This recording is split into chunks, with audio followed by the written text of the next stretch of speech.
G'day team, we're going to be brushing over a few concepts today, but the main title of the video is Building Yourself in Your 20s.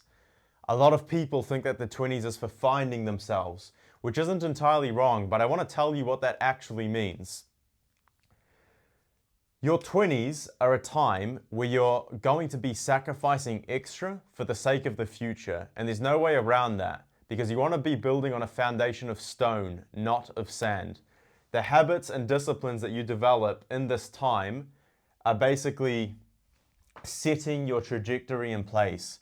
You can imagine if I'm, 18 years old, I'm just out of high school, and my trajectory goes down. At 40 or 50 years old, the hard reality is it's very difficult to all of a sudden, if my projected development is like that, to suddenly put that upwards. So what I can do to help myself, and what you can do to help yourself, is actually set that trajectory upwards. But if most people are pointing down or sideways, it means that this path is hard and it looks difficult from the outside. But I'm here to tell you what you can actually do on that path to make it easier for yourself and what it actually looks like. Finding yourself. What the heck does that mean? Here's the way I view it. The way that you find yourself in your 20s is not by going to Bali or road tripping across Europe. It's actually about taking on commitments and things that you find difficult.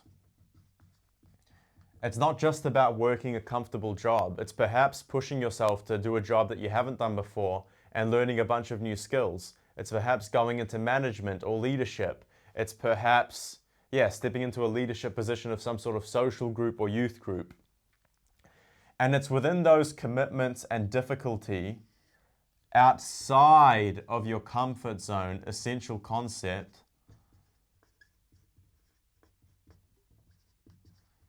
that you begin to find things that you like, that you're good at, and perhaps that make a difference.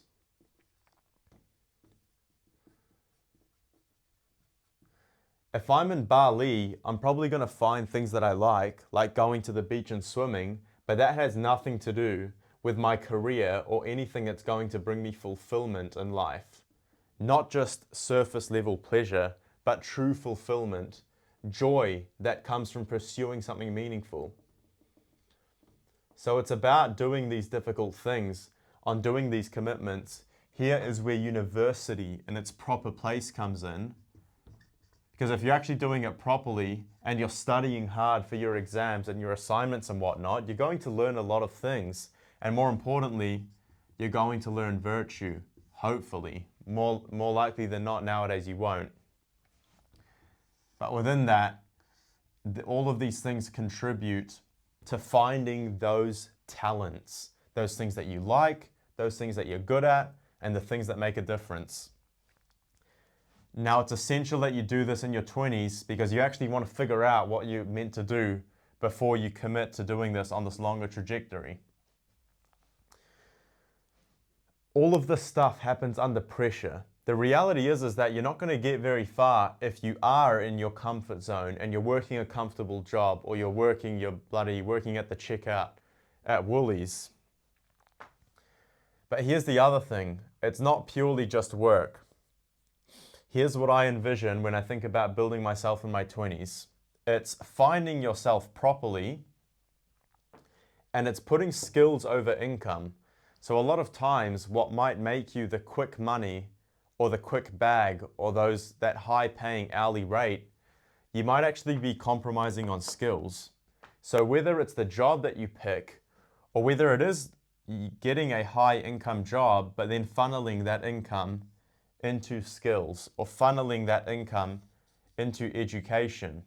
Because the reality is that you want to grow your skills and grow your character to help you on this trajectory. 20 or 80 grand now doesn't make much of a difference if you can learn skills or a career or something, one of these things at university, or by paying for courses and mentorships and reading books, that self-education.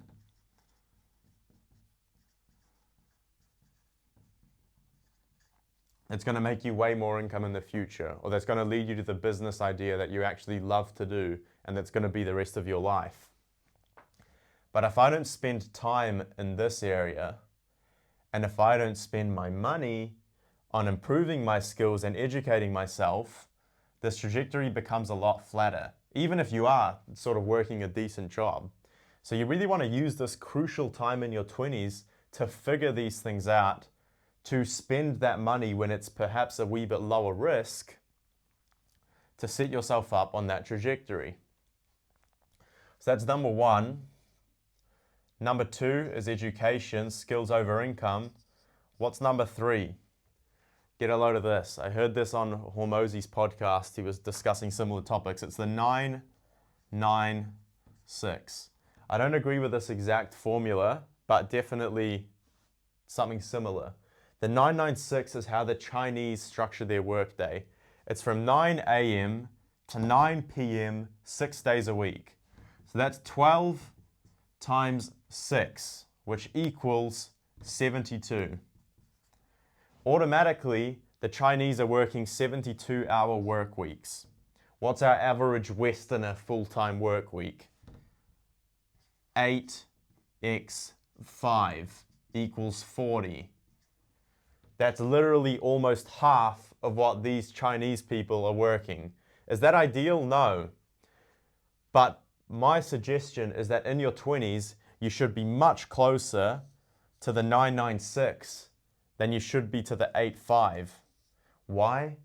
Because you want to stack cash, because you want to build skills, because you want to figure out what you're good at, so then you can put all of that masculine drive, energy, creativity into this, into that project, that mission that you eventually end up finding. But what's the problem here? Well, number one, it kind of starts at this point. How many young people are actually doing anything near the 996? No, we want to clock off early on Friday. We want to keep our Saturdays and Sundays free. Of course, we shouldn't be working Sundays, but we're way too far on this side of the equation, perhaps even lower. We don't like to work. We think it's a waste of time. We work jobs that we hate. We don't upskill. Don't want to go to uni, don't spend money on my education, don't read books, prefer to watch Netflix and play video games. Yeah, and I'm pretty happy chilling. I'm pretty comfortable with my life. I have fun with my friends. We go to the beach. Not working, not learning, not pushing yourself or not going out of your comfort zone. That's going to be your trajectory.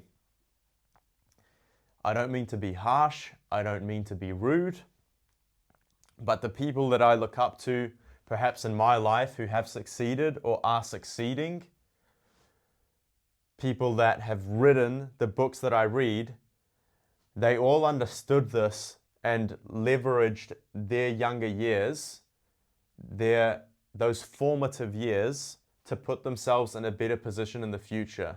And a lot of times, in this critical zone in the middle, it meant perhaps sacrificing some comfort, sacrificing some weekends, sacrificing things that most people aren't willing to sacrifice. And that's a choice that you make. It's a choice that you make around here, it's a choice that you make around here, and it's a choice that you make around here. But to get to this point, if we're tracking the trajectory up here, which God willing, I might make it somewhere there one day, based on the things that I'm doing now. But I would say that most people are between this kind of projection, if you know what I'm saying, or around this sort of projection. And it really comes down to the idea that if you want to achieve something exceptional with your life, or if you want to do something that's different, you want a result that's different from what most people get, it means you're going to have to do something different today. Yeah. So building in your 20s. Therefore, building yourself, not for finding yourself. Here's the formula to kind of crack this code. At least this is the formula that I've applied and that I'm still constantly learning. Something that I've sort of come back to in the past couple of years, let's say, is definitely the education side of it, and also pushing myself out of my comfort zone with multiple commitments. And I think that's made a huge positive effect in my life. And while I am probably busier than your average person, I would also say that I'm not compromising in quality at all. So my commitments are definitely well within my capability. It means that I work under pressure, and it means that I have to be very diligent and stringent with my time. But overall, I get it done. So hopefully that's a helpful concept for you.